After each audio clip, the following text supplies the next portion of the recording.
გულდებით პირდაპირ ეთერში ხედავთ ქართულ გულშემატკივარს, რომელიც ბაქოს ჰეიდარ ალიევის სახელობის სპორტის სასახლეშია და უკვე გამოვიდა საქართველოს ნაკრები, ძიუდოისტთა ნაკრები. გამოდიან ფრანგებიც და ჩვენ რა თქმა უნდა გთავაზობთ პირდაპირ რეპორტაჟს. დღეს ქართველმა ძიუდოისტებმა საკმაოდ იოლად გაიარეს გზა ფინალამდე.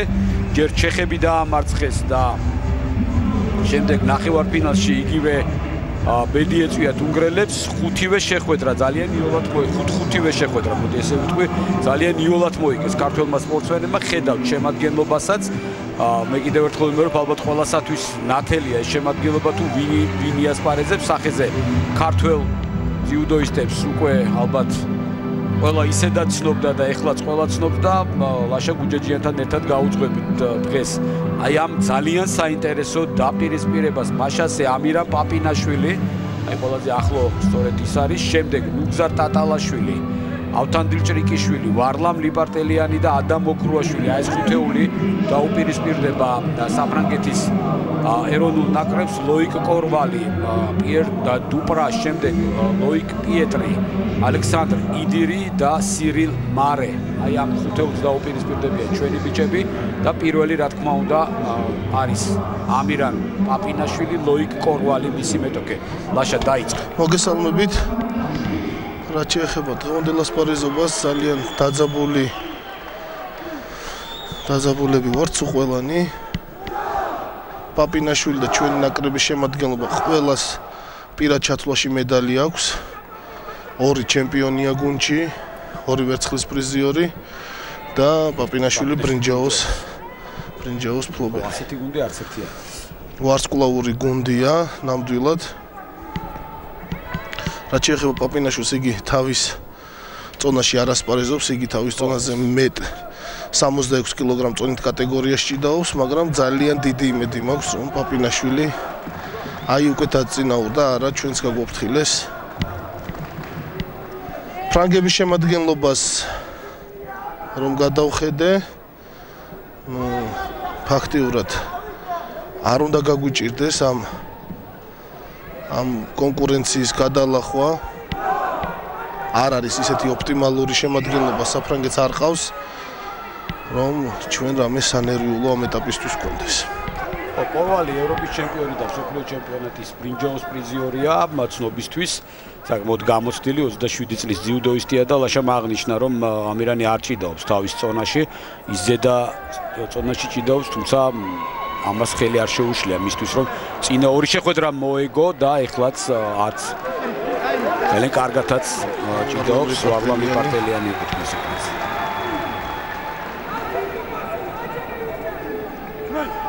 ნუ როგორც წესი ქართველები, აქ დავით ესის შემთხვევაა, რომ ბიჭები ფაქტი სახეზია, რომ ფორმაში არიან, მაგრამ არ არის მნიშვნელოვანი ქართველების ფორმაში ყოფნა იმდენად ღირსეულად და იმდენად დამაჯერებლად ჭიდაობენ ყოველთვის კულტურში შეჯიბრებებს. ეს ალბათ ქართული სულიდან გამომდინარეა, ბრძოლის უნარი, შემართება და რაღაც აი ამ კონკრეტულ შემთხვევაში არ დგას პირადული ინტერესები, პირადი წარმატების სადმილ ტოლვა პირველ ადგილზე, აქ მხოლოდ და მხოლოდ ეროვნული და რაღაცა რომელსაც ქვია საქართველო. რა თქმა უნდა, აქ არ ჭიდაობს პაპინაშვილი, აქ არ ჭიდაობს ლიპარტელიანი, აქ კონკრეტულ შემთხვევაში ჭიდაობს საქართველო. მაღალიც არის, მძიმეც არის პაპინაშვილის მეტოქე, ხედავთ ერთი შეხედვითაც ეს ადვილად ჩანს. ნუ აი ეს შემთხვევაა, რომელმაც შეიძლება გვაფიქრებინოს, რომ შეიძლება ქულა დავკარბოთ ლოგიკიდან გამომდინარე, მაგრამ პაპინაშვილი არ არის ხელწამოსაკრავი სპორტსმენი, მას შეუძლია თავზე ძიმე წონაშიც იასპარეზოს და მიაღწიოს წარმატებას და მოდით ახლა დავაკვირდეთ თუ რას დაუპირისპირებს პაპინაშვილი თავზე. აი პირდაპირ რა ფრაზას თქვა უზნაძემ, გეტყვით ვინც ვერ გაიგო, ორი მაჯიდან აუღე ერთი. აი რას გულისხმობს ეს ფრაზა, ლაშა შენ თქვენ ენაზე გაცილებით ადვილია ამის. ორი მაჯიდან ერთი რაღაც არალოგიკურად ალბათ ვერ გავიგეთ დავით, მაგას არ ეტყო და ორი მაჯით ორივე მაჯა დაუჭირეო, უეჭველად მაგას უკარნახებდა. ან ორი მაჯით გაშვებინება არ შეიძლება ძიუდოში რაღაცა არ გვაქვს სწორად გაგებული ვინაიდან უზნაძე ამას არ უკარნახებდა ორი მაჯით ერთი წარმოუდგენელია არ ორი მაჯიდან ერთი ეს ზუსტად ეს იყო ფრაზა მაგრამ არ აქვს ვერ გავიგეთ არა აშკარად ვერ გავიგეთ დაძაბულია მართალია გაფრთხილებებით ჯერჯერობით ფრანგი იგებს მაგრამ ამას ჯერჯერობით დიდი მნიშვნელობა არ აქვს ორი წუთი ცოტა მეტიც იყო დარჩენილი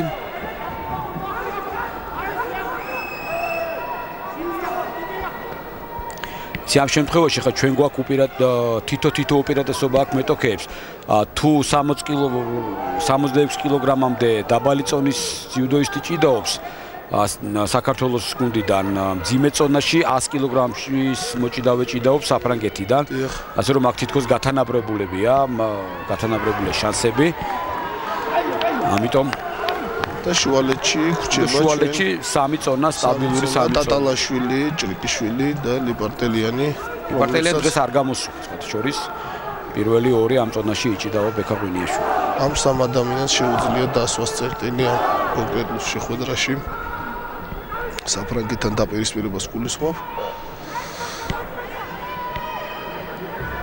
სამი გამარჯვება გვჭირდება 5-დან მინიმუმ თქმა უნდა მაგრამ ჩვენ ვიყოთ მაქსიმალისტები და 5-დან 5 წელი ერთადერთი გუნდია საქართველოს რომელსაც ყველა შეხვედრა ესე მოიგო უნდურში ერთი შესვლა დაასრულო ეხა უზნაძე კარნახობს რომ შესვლა უნდა დავასწოთ ვინაიდან პაპინაშვილი აქტიურია და კიდევ ოდნავი აქტიურობის გამომჟღავნებით შეიძლება გაათანაბროს მან შეხვედრა გაფრთხილების საშუალებით აი სამწუხაროდ ეს ის მომენტი დაიჭირა ორვალმა და იპონით დაამარცხა ამირან პაპინაშვილი და ის სიხარული ფრანგების რომელიც ძალიან ხანმოკლე იქნება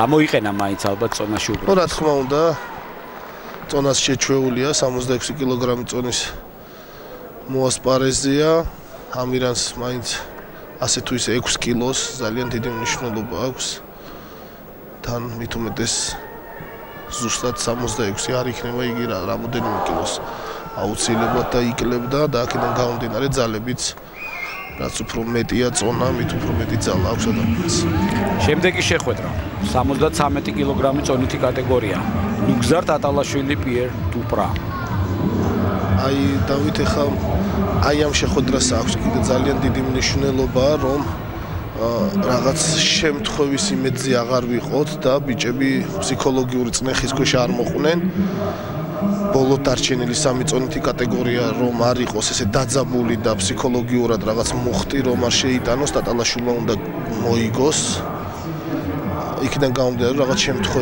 შემთხვევითობის მომენტის დაშვება რომ კიდე დაუშვათ და შეიძლებოდეს რაღაც თავისუფლად ყოფნა ხო თანატოლები არ 27 წლის იყო წინა შეხვედრაში ასე რომ გამოცდილებაც ერთნაირი აქვს ძიუდოისტებს აქ ერთი წონაც არის უკვე და ვნახოთ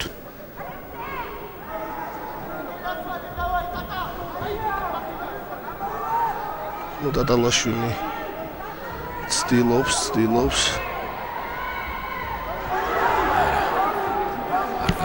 არასრულყოფილი შესვლა იყო ვერ შეფასდებოდა ეს რა თქმა უნდა გდებოთი არაფერი არ მომხდარა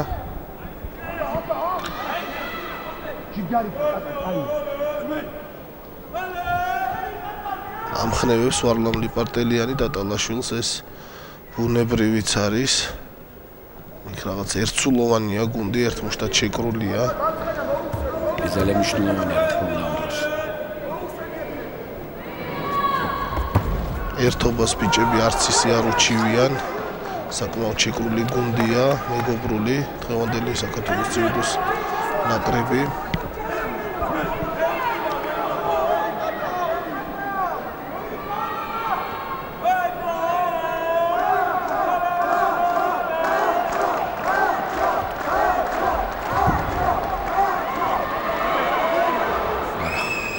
შეუპოვრათ იბრძვის ტატალაშვილი ორივე არც ფრანგს აკლია ხო რა თქმა უნდა მაგრამ ჩვენ მაინც და ტალაშვილისაც ვხედავ. რა თქმა უნდა.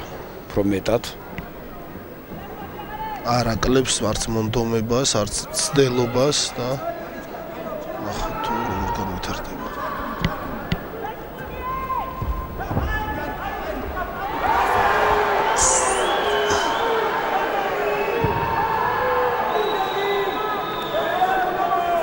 საჯელოდება? დაელოდა რამდენადაც ჩანს.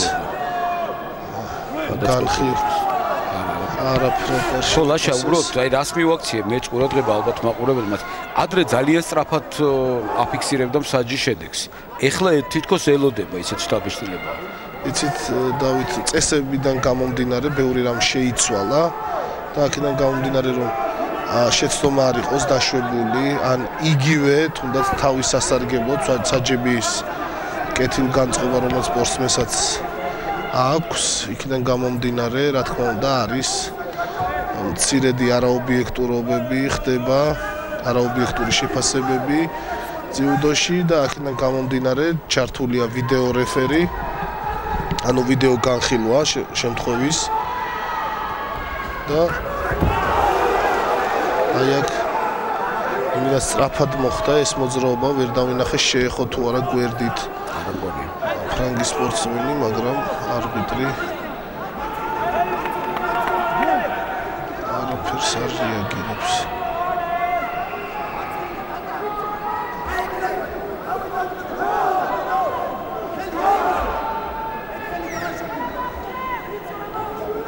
თითქმის 3 წუთი გავიდა და ტატალაშვილმა როგორც დაიწყო შეხვედრა იგივე ტემპით აგრძელებს ხოჩაღნუგზარი ეს არის ბრძოლის უნარი დავით და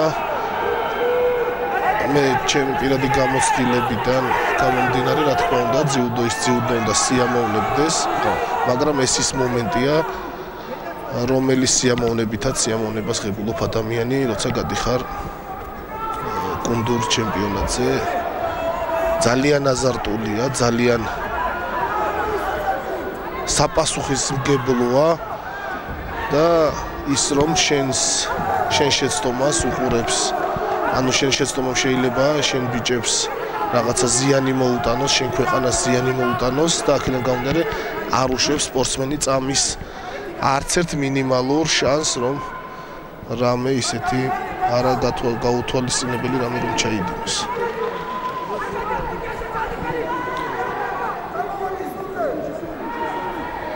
რაღაც სიამაყის გრძნობითაც ხარ ახსავსი ადამიანი ამ კონკრეტულ შემთხვევაში, როცა შენ გენდობიან და ძირითად გუნდში გაყენებენ ესეთ საპასუხისმგებლო შეხვედრაზე, შენ თავს ქვეყნის სადარაჯოზე, ну ერთი სიტყვით რაღაც აი მაგარი გრძნობაა ეს. ბედნიერი ვარ ეს გრძნობა ოდესღაც მეც განმიცდია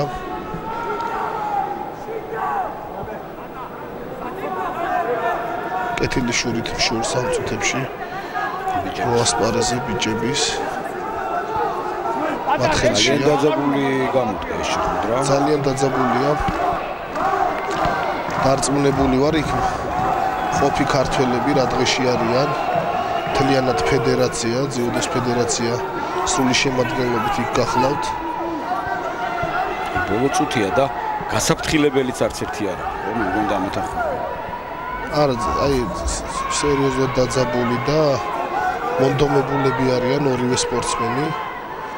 მაგრამ აუცილებლად დავით რომ ჩვენ არ დავიძაბოთ ამ შეხვედრის მოგება გვჭირდება. გასაგებია ჩვენ კაშკაშა ვარსკვლავი, მოქმედი ევროპის ჩემპიონი, ყავს შემდეგი ავთან დილჭრიკიშვილი, მაგრამ არ დაგვაუწყდეს რომ მისი მეტოქი არის ფარანგი პიეტრი, სადაც თეორიული შანსი მაინც აქვს ასე თუ ისე. იქიდან გამომდინარე რომ ეს არის ძიუდო. 7 წამი მხოლოდ შეხვედრის დასრულებამდე. არ ვიცი ამ შემთხვევაში ფრეთო მთავრდება, მე მგონი დამატებითი წუთი წავა. იყო შემთხვევები, როდესაც გუნდურ ჩემპიონატებზე ფრე არსებობდა. ფიქსირდებოდა ფრე. მაგრამ ისევ ამხნევებს წვრთნელი ბიჭები ისევ ამხნევებენ და ესე იგი გრძელდება შეხვედრა.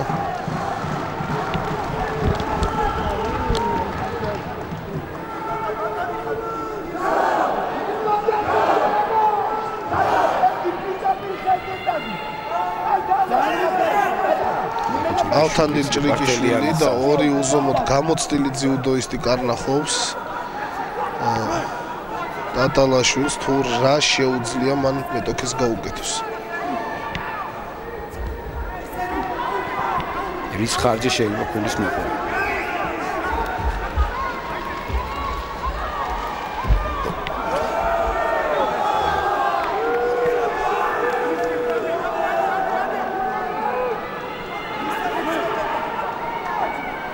ერთი ესეთი აქტიური წვრთნელი ზის და უზნაძე არ დამჯდარი ხო თუ აგვირდებით საერთოდ. ნუ როგორი დასაჯდომია ამ შემთხვევაში, როცა ესეთი აი ხო გეუბნებით ძალიან მნიშვნელოვან შეხვედრას ატარებს დატალაშვილი.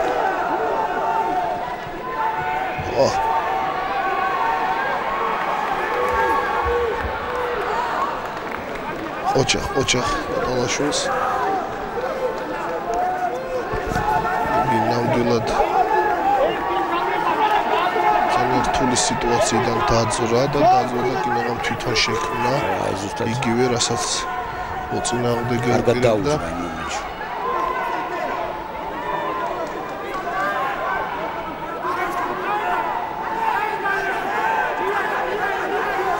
აი აქ აშკარად პასიურობს ფრანგი სპორტსმენი.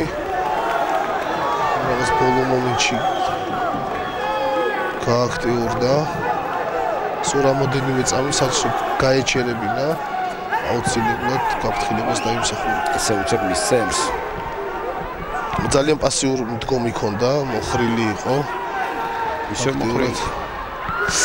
დააწეკი. აიგრე. გაჭიმავს. ხო შემთხვევაში აქტიურობაში მაინც ხო ჩაეთვლება. რა თქმა უნდა. უნდა დაწოლო და წაქცეული კაცი ვერ შეუძლიათ რა. წაქცეული კაცთან დაუწინაურებულიყავით.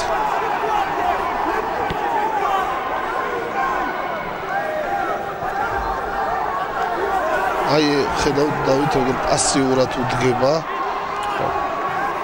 ფრანგი სპორტსმენი. არის შანსი რომ გააფრთხილონ, მაგრამ მოდუნება არ შეიძლება ამ მომენტში. მაქსიმალური ყურადღებაა საჭირო.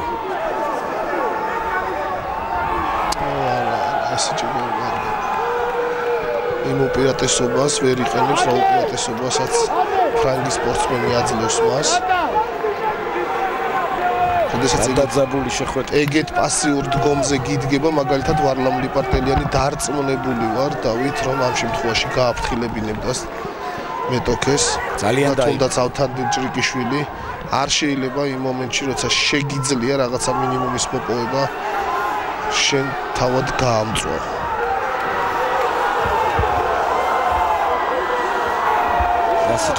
იუგოს ითხოვენ ფრანგები, მაგრამ რაღაცა მგონია აბსურდულ. ხო თვითონ დატალაშვილი აქტიური. აბსურდია ეს. რაღაც ჩახლართული მდგომარეობიდან არავინ არ შეუფასებს ფრანგს. ეს არის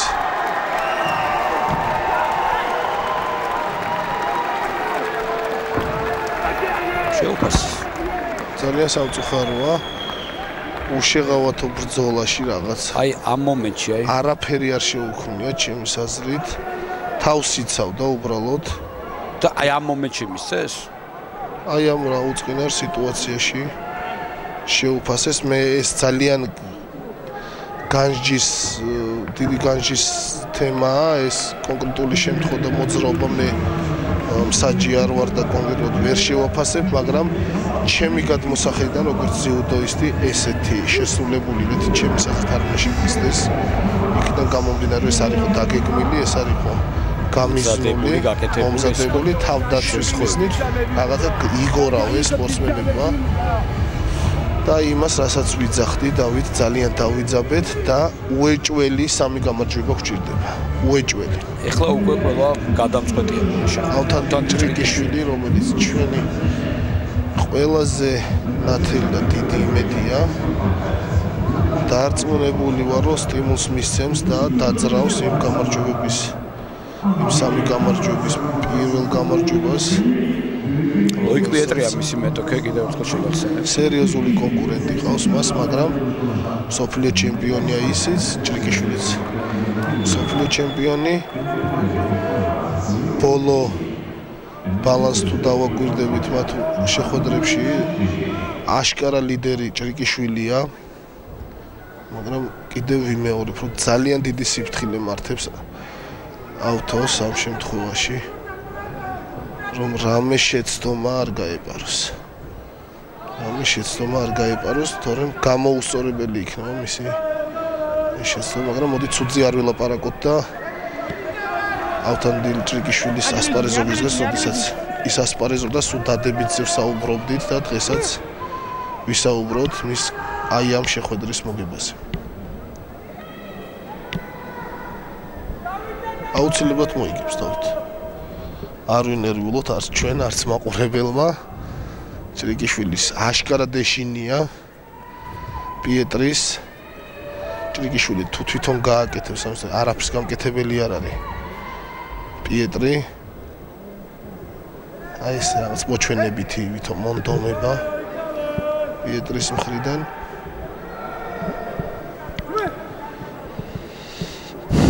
ძალიან დაიძაბა სიტუაცია. მაგრამ ძნელი. აქამდე ბიჭებს არ უნდა მიიყვანათ ეს სიტუაცია. ხო ძნელია პაპინაშვილისთვის პაპინაშვილის რა თქმა უნდა, პაპინაშვილს არანაირი პასუხისმგებლობა ამ შემთხვევაში არ შეიძლება დაიკისროს არც ერთ შემთხვევაში, ვინაიდან იგი თავის წონით კატეგორიაში არ ასპარეზობდა და გამოვიდა და თავის მაქსიმუმი ეცადა ბიჭმა, რომ საქართველოსთვის ერთი გამარჯვება მოეტანა, ერთი ქულა შეეძინა, მაგრამ სამწუხაროდ მან ეს ვერ შეძლო.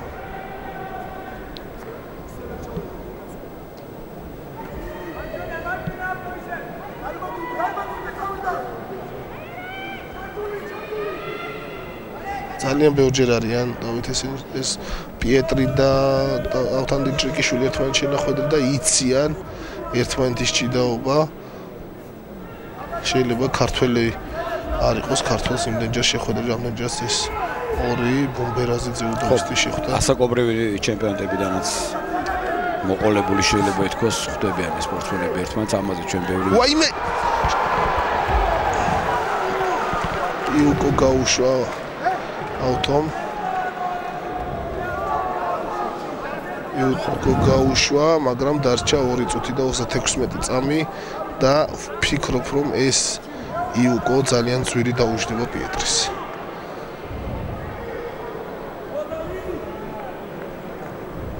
აუცილებლად ძალიან ძვირს დაუჯენს ავთანდილი ამ იუკოს, იქიდან გამომდინარე დრო გვაქვს.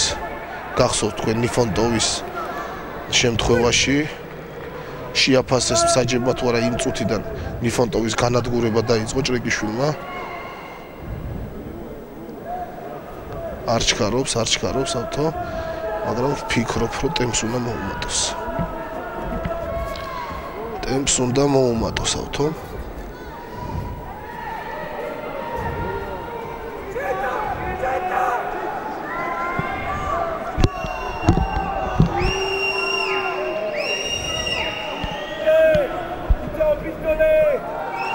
ხილება.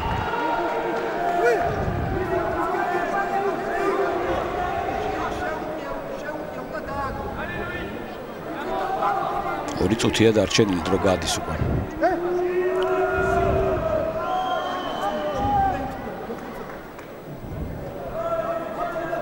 ეხა ფრანგებს აი ეს არის დავით, ის გამაღიზიანებელი ფაქტორი, ვითომ და ფრანგებს ამშვიდებენ, ფრანგიც არ მშვიდდება და ამასობაში მსაჯი მიუთითებს ვითომ სპორტსმენებს, რომ გაჩედით, არა და ტემპს რეალურად ტემპს აგდებს. ესე ფუჭდება შეხვედრები ძალიან პატარ-პატარა ნიუანსებით, ვითომ არაფერი, რაღაცა გაგეკეთებინა, ის გექნა, მაგრამ სინამდვილეში ძალიან ბევრ ამას აკეთებს ტატამზე მსაჯი. ასვენებს დასვენების საშუალება სპორტსმენს აძლევს თუ თავის რესურსის 30-35% აქვს დარჩენილი რომ ჩაატაროს ენერგიულად და ეს დარჩენილი წუთნახევარი დაასვენებ უჩდება უცბად 50% აღდგენილი ენერგიის და აქედან გამომდინარე უფრო გვიძნელდება მე ჩვენ სასურველ მიზანს მივახცევით. აი ესეთი მნიშვნელობა აქვს ზოგადად დატამზე მსაჯს. და ჩემთვის ძალიან გამაღიზიანებელია ესეთი დაუდევარი საქციელები მსაჯების მხრიდან.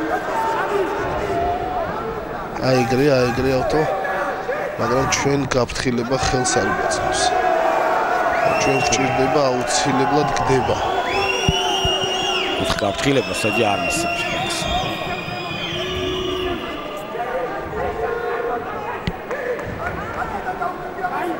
დავით ქეუხიშვილის ხმა გვესმის, მითითებებს აძლევს ჭრიკიშვილს. იგი ძალიან ემოციური ფედერაციის პრეზიდენტია, როცა თავის მსმენელები გამოდიან, დარწმუნებული ვარ დავით გუშინოვ ესაუბრე, დავით საერთოდ ხმა არ ქონდა, ფაქტიურად მეჩურჩულებოდა ტელეფონში.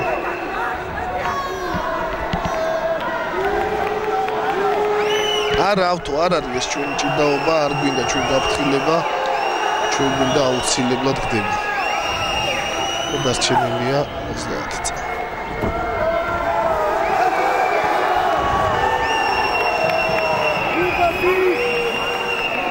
აი ერთი გდების შემდეგ მაქსიმალურად ცდილობს დროის გაყვანას. ძალიან გამოცდილია დავით, იცის გაფრთხილებები ვაზარს ვერ ეწევა. კიდევ ერთი. და კიდე გვაქვს შანსი რომ გავაფრთხილებინოთ და შანსი კი გვაქვს, მაგრამ თუ მისცემს 23 წამი ცოტა მეტი დრო რო იყოს, უფრო იქნებოდა ამის შანსიც. აი როგორ ღელავს ავთანდილ ჭრიკიშვილი და ძალიან საპასუხისმგებლოა. ფაქტობრივად შემიძლია ვთქვა, რომ მეწოდება ავთანდილი ამერიკის შეხვედრაში საასპარეზოდ, იმიტომ რომ უფრო მეტი უშავდებათ ამნაირ სპორტსმენებს ამერიკის შეხვედრის წაგებით, ვიდრე რამე ეძლევათ. ძალიან სამწუხაროა, მაგრამ ფაქტობრივად ჩვენ წავედით ფილმად და ისეთმა საფრანგეთის ნაკრებმა როგორც დღეს არის არ შეიძლებოდა რომ ჩვენთვის მოიგო. ძალიან სამწუხაროა. ზეიმობენ ფრანგები. არა უშავს თვითონ აპურებულობა გულშემატკივრობა ძალიან ბევრჯერ ჩვენც გაგვიმწარებია ფრანგები და უფრო ძლიერი შემადგენლობა ვიდრე დღეს ყავდათ, მაგრამ დღეს მათ ბედი და იღბალი წყალობდათ.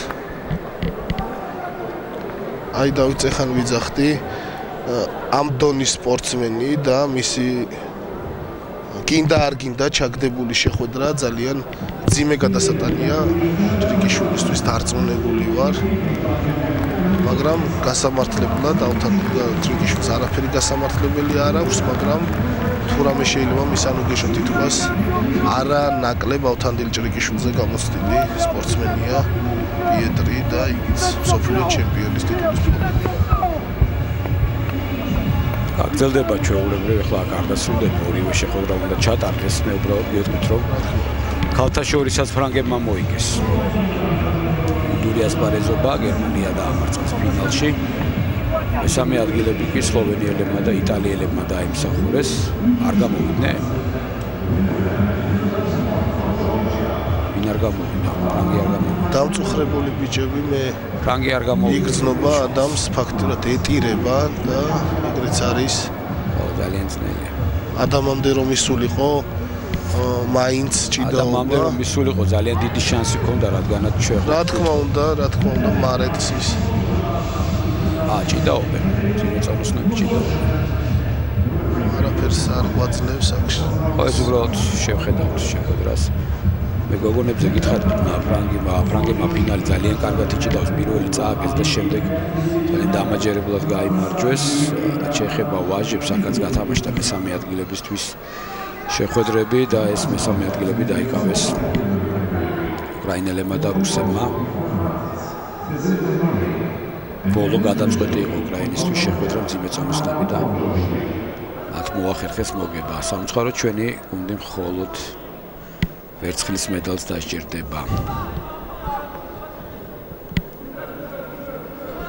ნუ ამ შემთხვევაში თავიდან მოყოლებული თუ განვიხილავთ თუ რა მოხდა ძალიან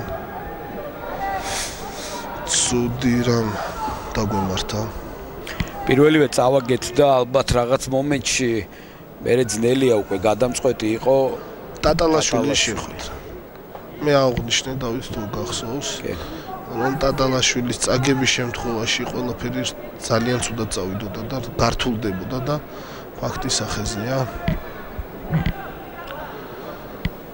დავკარგეთ რეალური ევროპის ჩემპიონის ტიტულის შანსი ადამმა და ჭრიკიშვილმა დუბლის შანსი როგორც შენ ახსენე დაკარგეს მაღალი ბარტელიანთან საჭიტაოდ არ გამოვიდა 90 კილოგრამში არც ერთი ეს კულა დაგვეწერა როგორც ხედავთ 3-1 არის საერთო ანგარიში მაგრამ არანაირი მნიშვნელობა არ აქვს ახლა ეს 3-1 იქნება თუ მაქსიმუმი რაც შეიძლება გახდეს 3-2 და ის ლამაზად გავლილი გზა 2-5-0 სამწუხაროდ აღარ გაგრძელდა აი ადამმა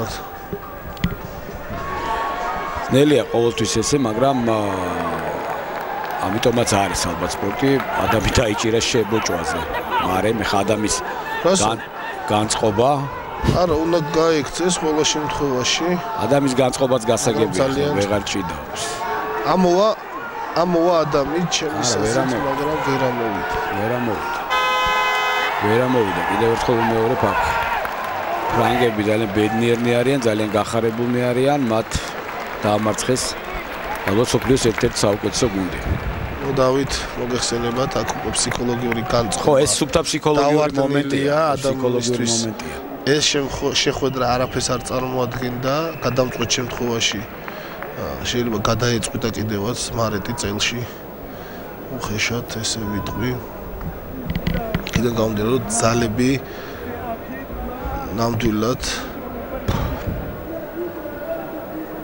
ბევრად აღემატება მარეტი ადამიანის ძალები ბევრად აღემატება ის ადამიანს აქვს თავისი წილი ოქრო მოდი ესე თქვა და მოდი ხა რაღაცა მაქსიმალურად ნუ ვიტყვით რომ რაღაც სასწაული მოხდა არაფერი არ მოხდა რა გუნდმა წააგო და მოიპოვა ვერცხლის მედლები ვერცხლის მედალია ბევრისთვის საოცნებო მედალია ჩვენმა ძიუდოისტებმა ინდივიდუალურში მოახერხეს 2 ოქროს 2 ვერცხლისა და 1 ბრინჯაოს მოპოვება ხოლო ინდივიდუალურში ვერცხლის медали დაიმსახურეს, უბრალოდ გუნდურ ასპარეზობაში ვერცხლის медали დაიმსახურეს.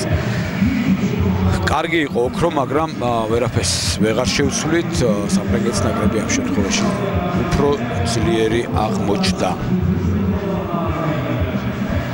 ავასრულოთ ჩვენი რეპორტაჟი ლაშა ძალიან დიდი მადლობა მთელი ამ ხნის განმავლობაში ჩვენთან ერთად ყოფნისთვის ძალიან საინტერესო რეპორტაჟებისათვის ჩვენ კი განვაგრძობთ ერთ-ერთი არა მე მგონი ბოლო რეპორტაჟი არის უკვე ბაქოს თამაშების პლაჟის ფეხბურთის ფინალია და ჩვენ შევხვდებით ერთმანეთს უკვე დახურვის ცერემონიალის დროს და შემდეგ ჩვენი ვიქტორინა სოკარის გათამაშება ასე რომ მე გემშვიდობებით დროებით